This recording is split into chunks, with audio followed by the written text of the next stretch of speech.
It's me, Nyla Rose. I am back. I know I keep doing this thing where I'm here, I'm gone, I'm here, I'm gone. I'm sorry.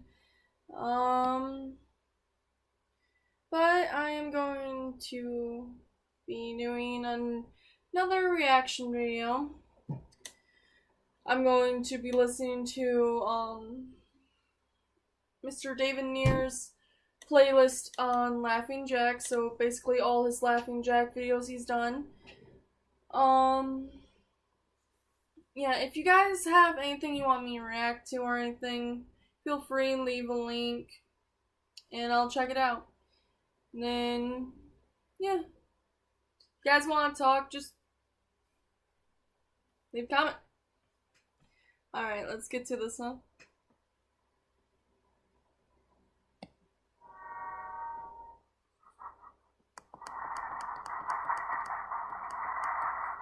What the fuck? What the fuck? What the fuck? What the fuck is the point? Okay, so the Little train just keeps moving, but it never runs anybody over or blows itself up. It just moves in circles over and over and over again. It's maddening. Oh, hello. I think it's story time again, my adoring fans. Let me tell you the story of one very horrifying Christmas. Oh, joy. A long time ago in a galaxy far, far away. Oh, wait, that doesn't sound right. Once upon a time in Mexico. No, that's not it. Fuck! The story begins in a little house battered and withered. It was a humble home, to say the least, and it held a mommy, a daddy, and two little disgusting germ-infested wretched piles of walking mucus! I mean, children. It was Christmas Eve, and all through the house, not a creature was stirring, yada yada, so on and so forth. At any rate, there was a sudden series of noises coming from downstairs. Oh, joy. And when the two children were startled awake, they decided to investigate. Slowly they crept down the stairs, hoping to catch a glimpse of Santa bringing their gifts. Lo and behold, however, they found yours truly. Oh, joy. Oh, they did, and they were horrified. I was rearranging the ornaments on their pathetic little tree while eating some delicious candy canes. They announced their presence to me by asking, "Are you the real Santa?" To which I replied, "Do I fucking look like your goddamn Santa Claus, you insufferable meddling little shits?" They started crying for some reason or another. Well, fuck. I can't seem to recall the rest of the tale. That word? Selective memory, I believe, is the proper term. To make a long story short, I ended up getting bored by their disgusting little faces, so I just kind of ripped them off. And then I plunged my fists into their stomachs and began to string out their intestines.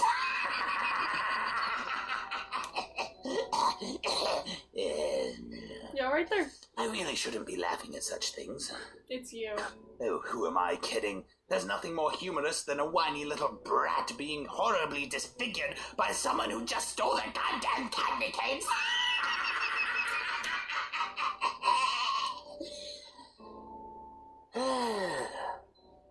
Well, this has been fun, no? Let's meet again soon and exchange more stories.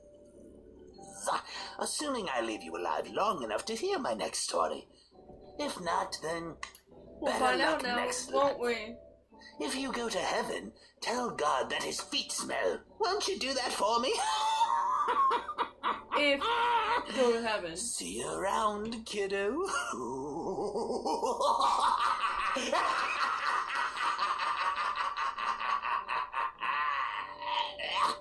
Fuck. had to add that one at the end, didn't he? Didn't he? Joy. Oh, hello. Oh, look. I can see you all want another story. Yeah. I'll tell you a story. I had a friend once, a best friend, by the name of Isaac. We would play and play for hours, and the rest of the world seemed to not even exist. Our friendship could stand the test of time. And then one day, he was gone, and I was alone. Oh man, that sucks. I sat there waiting for him. Sat there for 13 goddamn years. Finally, he came back. But he was different. I was different. And when I saw him, wouldn't we all be different after 13 years? I was so angry that he replaced me after not even so much as a goodbye. As I watched from my little box, I was a laughing jack in the box, you know. As I watched him, he tried to touch his female friend in an inappropriate way. I didn't understand at the time what was happening, but now I know he was trying to get some pussy. Anyways, she tried to resist him, and he caved in her fucking skull with a candlestick holder.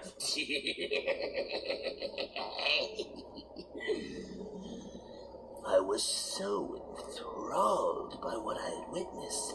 I had never been exposed to violence before. I watched as he disposed of the body in a very disturbing way. I swear to Christ I fucking came. It was exhilarating, and from then on, he would bring victim after victim to the house, and I would watch his brutal and incredible murders. Until one day I knew that simply watching from the sidelines wasn't going to be enough for me. I had to experience murder for myself. No joy. So one day, Isaac came back, and he was trying to get rid of a body when suddenly the box I was in happened to fall off of a shelf, and a familiar tune started playing for him. All around the mulberry bush, the monkey chased the weasel. The monkey thought 'twas all in fun. Pop! Goes the weasel. He was horrified. He thought I was just a figment of his imagination all those years some ago. Kids, you have very good I was just an imaginary friend. It wasn't imaginary for me. You left me, and you didn't even say goodbye. Oh, but you're back now, isn't that right? And I am here. And I've seen what you've been doing with your time, Isaac. And guess what? I want in on that fun. I might have heard some of these before, but still. Oh, the look on his face when I tore into his stomach and ripped his intestines out.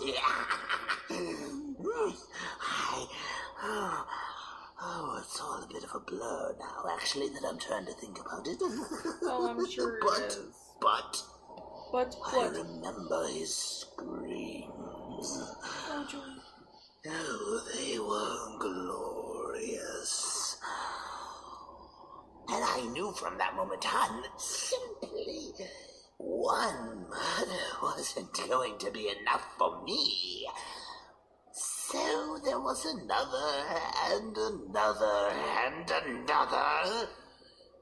One after another, I murdered. And then I knew that I could change the past.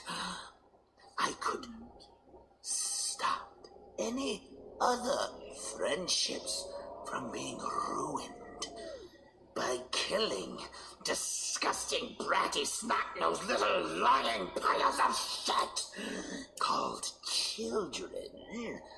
I could prevent them from making people think they care. I'm glad I am almost an adult. Either that or I just hate the little annoying pricks.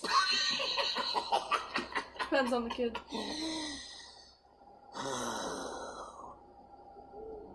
Now I'm just angry. I think I'm gonna go kill somebody. This has been fun. We should do it again. But for now, I will see you next time. Considering how there's 2 more My videos, adoring fans. Bye, Slap. You're so contagious.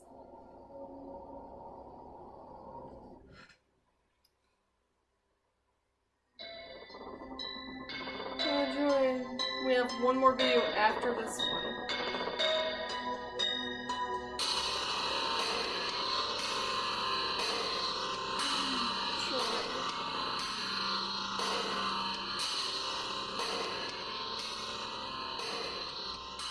I'm not sure what one I've already done on my channel.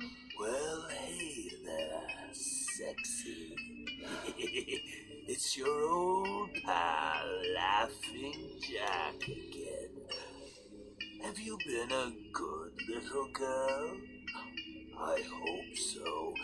I would hate for Mommy to know about me. Why, she'd try to keep all my candy away from you. My mind was somewhere else because You of the look beginning. so good right now.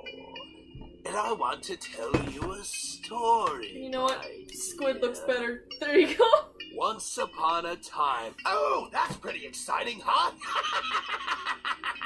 Once upon a time, there was an old amusement park full of bright colors, smiling faces, pleasant aromas, and all that other bullshit. But one day, Love swearing. a demon clown walked amongst the unsuspecting bastards and bitches who occupied the place. One by one, he picked off the children, butchering them in the very worst way. He would crucify them and slash their stomachs open, pluck their eyes from their mortified faces, and rip the tongues from their screaming mouths. He was the naughtiest of all the clowns who dwelled there. His name escapes me. But he absolutely I just hates realized Pop Goes children. the Weasel's playing in the And background. every time he sees one, he knows what must be done. So, how old are you? I'm turning 17 in January. Only 11. No. You make me fucking sick. Oh, that's right. I remember his name now. How forgetful of me. His name was Jack. No. Not like me. It was me. Of course it was you. You are a child. This Still technically. makes us enemies. Bring it. what a shame. You're awful pretty. But you're still a disgusting waste of space who must be eviscerated and served on a platter. Perhaps you will be the main course for your parents' lovely anniversary dinner tonight. Bring it. Bring it. See what happens. I'm really focusing on not laughing. The laugh is just so contagious. Alright, last one of their video. It was a nice summer day. My 5-year-old son James was playing outside in the backyard of our suburban home. James has always been a quiet boy. He plays by himself mostly. He never had many friends, but he always had a wild imagination. I was in the kitchen feeding our dog, Fido, when I heard what sounded like James talking to someone in the backyard. I'm not sure who it was he could be talking to. Could he have finally made a friend? Being a single dad, it's hard for me to always keep an eye on my son, so I decided to go outside and check on him. When I went into the backyard, I was a bit confused because James was the only person back there. Was he talking to himself? Probably. I could have sworn I heard another voice. Oh, maybe not. James, it's time to come inside, I called out to him. He came inside and sat down at the kitchen table. It was about lunchtime, so I decided to make him a turkey sandwich. James, who were you talking to out there? I asked. James looked up for a moment. I was playing with my new friend, he said, smiling. I poured him some milk and continued to pry, as any good father would. Does your friend have a name? Why didn't you ask him to have lunch with us? I asked. James stared at me for a moment before replying. His name is Laughing Jack. I was a bit taken back by what he had said. Oh, that's a strange name. What does your friend look like? I asked, a bit confused. He's a clown. He has long hair and a big swirly cone nose. He's got long arms and baggy pants with stripy socks, and he always smiles. I realized my son was talking about an imaginary friend. I suppose it is normal for kids his age to have imaginary friends, especially when he has no real kids to play with. That sucks. It's probably just a phase. The rest of the day went by as per usual, and it was starting to get late, so I put James to bed. I tucked him in, gave him a kiss, and made sure to turn on his nightlight before I closed the door. I was pretty tired myself, so I decided to go to bed not long after. I had an awful nightmare. It was dark. I was in some kind of rundown amusement park. I was scared, running through an endless field of empty tents, broken down rides, and abandoned game huts. The whole place had a horrible look to it. Everything was black and white. The prized stuffed animals all hung from nooses in the game huts, all with sick grins stitched on their faces. Confused. It felt like the whole park was looking at me, even though there wasn't another living thing in sight. Then suddenly, I began to hear music play. The sounds of Pop Goes the Weasel being played on a squeeze box echoed through the park. It was hypnotizing. I followed its tune to the circus tent, almost in a trance. You had that tune stuck in my head unable to stop my legs for from moving forward. Almost a year. It was pitch black. The only light came from a single spotlight shining on the center of the big tub. As I walked toward the light, the music slowed down. I found myself singing along, unable to stop. Oh, no, the mulberry bush, the monkey chased the weasel. The monkey thought it was all in fun. The music stopped right before its climax, and suddenly the lights shot on. The intensity of the lights was practically blinding. All I could see was a small, dark silhouette shuffle towards me. Then another one appeared, and another, and another. There were dozens of them, all coming toward me. I couldn't move, my legs were frozen. All I could do was watch as the haunting figures drew nearer. As they got closer, I could see they were children. As I looked at each one, I noticed they were all horribly disfigured and mutilated. Some had cuts all over their body, others were severely burnt, and others were missing limbs, even eyes. The children enveloped me, clawing at my flesh, dragging me to the ground and tearing inside me. As the children tore me apart and I faded away, all I could hear was laughter. Horrible, awful, evil laughter. Not gonna laugh. Nope. I woke up the next morning in a cold sweat. That's never fun. After taking a few deep breaths, I looked over and saw that a few of James's action figures were positioned facing me on top of my nightstand. I sighed. James had probably woken up early and put these here. I gathered up the toys and made my way to James's room. However, when I opened the door, James was sound asleep. I just shrugged and placed the toys back in his toy box and headed out to the living room. A little while later, James woke up and I made him his breakfast. He was quiet and seemed a bit groggy. Perhaps he didn't sleep well either. I decided to ask him about the toys. James, did you put the toys in Daddy's room this morning?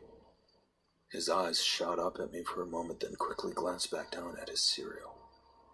Laughing Jack did it. I rolled my eyes and responded, Well, you tell Laughing Jack to keep the toys in your room. James nodded and finished up his breakfast, then decided to go play out in the backyard. I went to relax in the living room and I must have dozed off because I woke up a couple of hours later. Shit, I need to check on James. I was a bit worried. It had been over 2 hours and I haven't checked on him. Wow. I stepped out into the backyard, but James wasn't there anymore. I was getting nervous, so I called out to him. James? James, where are you? Just then I heard a giggle come from the front yard. I rushed through the gate around to the front of the house. James was sitting on the sidewalk. I breathed a sigh of relief and walked over to him. James, how many times have I told you to stay in the backyard? James, what are you eating? James looked up at me, then reached into his pocket and pulled out a handful of hard candies in all colors. Oh, joy. This made me very nervous. James, who gave you that candy? James just stared at me, not speaking. James, please tell Daddy where you got that candy. James hung his head down and said, Laughing Jack gave it to me. My heart sunk. Don't. I kneeled down to look him in the eye. Candy James, from strangers. I've had enough of this damn Laughing Jack thing. He is not real. Now this is a very serious situation. I need to know who gave you that candy. I could see my son's eyes tear up. But Daddy, Laughing Jack did give me the candy. I closed my eyes and took a deep breath. James has never lied to me, but what he's telling me is impossible. I make him spit out the candy and I throw the rest away. No, really? James appears to be fine. Maybe I'm just overreacting. After all, he could have gotten it from Tom and Linda next door. Or Mr. Walker down the street. Either way, I'm gonna have to keep a closer eye on James. You think? That night I put James to bed as usual and decided to go to bed early myself. Suddenly I was awoken by a loud bang coming from the kitchen. I sprung out of bed and hurried down the stairs. When I got to the kitchen, I was horrified. Everything on the counters had been thrown on the floor, and our dog, Fido, hung dead from the light fixture. Not the dog! His stomach was cut open and stuffed with candy. Why the The same dog? type that James was eating earlier that day. Why the dog? My shock was quickly broken by a sharp scream Why coming from dog? James's room, followed by loud crashes. I quickly grabbed a knife from the drawer and moved up the stairs with the speed that only a father whose child is in danger could have. I burst through the door and flicked on the lights. Everything in the room was knocked over and tossed on the floor. My poor son in his bed, crying and shaking with fear. A pool of urine staining the sheets. I scooped my child up and ran out of the house and went next door to Tom and Linda's house. Luckily, they were still awake. They let me use their phone and I called the police. It didn't take them long to arrive, and I explained what had happened. They looked at me as if I were crazy. They searched the house, but all they found was a dead dog and 2 trashed rooms. The officer told me that someone had probably gotten into the house and done this right before making a quick escape when they heard me coming up the stairs. I knew it wasn't true. All the doors were locked and none of the windows were open. Whatever was in my house didn't come from outside. The next day, James stayed inside. I didn't want him to leave my sight. That's good. I went into the garage and found his old baby monitor and set it up in his room. Convenient. If anything comes into his room tonight, I was going to be able to hear it. I went to the kitchen and grabbed the largest knife from the drawer and put it on my nightstand. Imaginary friend or not, I'm not letting anything hurt my little boy. Soon enough, night came. I put James to bed. He was afraid, but I promised him that I wasn't going to let anything happen to him. I tucked him in his room gave him a with kiss, them, or and take turned him out the in nightlight. yours. Before closing the door, I whispered to him, "Good night, James. I love you." I tried to stay up as long as I could, but after a few hours, I felt myself drifting off. My baby would be safe for the night, and I needed to sleep. No. Just as I lay my head on the pillow, I heard a soft noise come from the baby monitor I put on my nightstand. At first, it sounded like interference, like the kind a radio would make. Then it turned into a soft moan. Was James asleep? Then I heard it. The laugh from my nightmare. That horrible laugh. I sprung up from bed and grabbed the knife from under my pillow. I rushed over to James's room and creaked the door open. I tried the light switch, but it wouldn't come on. I took a step in and I could feel the warm, thick liquid on my feet. Suddenly, James's nightlight came on and I could see the absolute horror laid out in front of me. James's body was nailed up on the wall, the nails piercing through his hands and feet. His chest was cut wide open and his organs hung down to the floor. His eyes and tongue had been removed along with most of his teeth. I was disgusted. I could hardly believe this was my baby boy. Then I heard it again. The soft, desperate moan. James was still alive. My baby. My poor baby. It's a lot of pain to be in. So much pain. Barely clinging to life. I ran across the room and vomited on the floor, but my sickness was interrupted by a horrible cackle coming from behind me. I spun around while still wiping bile from my mouth. Then out of the shadows emerged the fiend responsible for all this horror. Laughing Jack. His ghost-white skin and matted black hair hung down his shoulders. He had piercing white eyes surrounded by dark black rings. His twisted smile revealed a row of sharp, jagged teeth, and his skin didn't look like skin at all. It almost looked like rubber or plastic. He wore a patchy black and white clown outfit with striped sleeves and socks. His body itself was grotesque. His long arms hanging down past his waist, and the way he was poised made him look almost boneless, like a rag doll. He let out a sickening laugh as if to let me know he was pleased with my reaction to his work. He then turned around slowly in front of James and began to laugh even more at the horrific sight he's laid out. That was enough to shake me from my terror. I snapped, "Get away from him, you bastard!" I rushed at the monster, raising the knife above my head and stabbed down at him. But as soon as the knife touched him, he disappeared in a cloud of black smoke. The knife passed right through and pierced James's still beating heart, splashing the warm blood on my face. No. What have I done? My baby. You need to be more careful. Baby. I immediately fell to my knees, and I could hear sirens in the distance, growing louder. My boy. My sweet baby boy. You're going I promised Daddy would protect you. But I failed. I'm sorry, James. Should have I'm had so your sorry. with you. That might Police help soon arrived slightly. to find me in front of my son, still wielding the knife, covered in my baby's blood. The trial was short. Insanity. Oh, I was placed in the Ferropolis house for the criminally insane, where I have been for the past 2 months.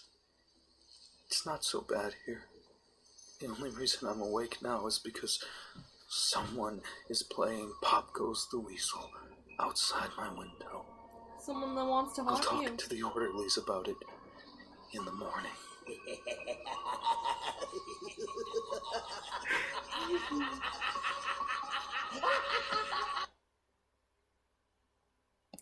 Alright, so that was all of David Near's videos on Laughing Jack that I know of. I mean, is in the Laughing Jack playlist.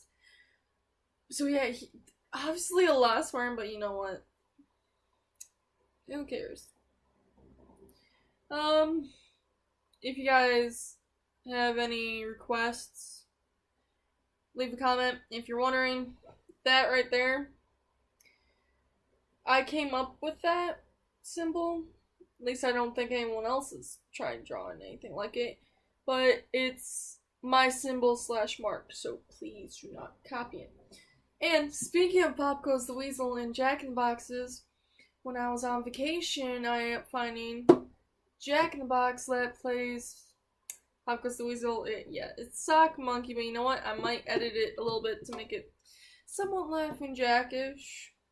So it's more funny. There was George of the Jungle in their last Sock Monkey, so I got it. So I absolutely like how it is. Just it's a little bit off because the fact that when it goes pop, it doesn't pop right away.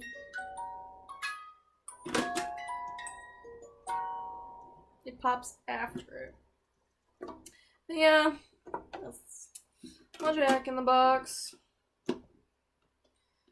Alright, well I'm gonna get going, maybe try getting another video in, and if not, I'll upload this one. It's over a half-hour long, so yeah. Alright, bye everyone.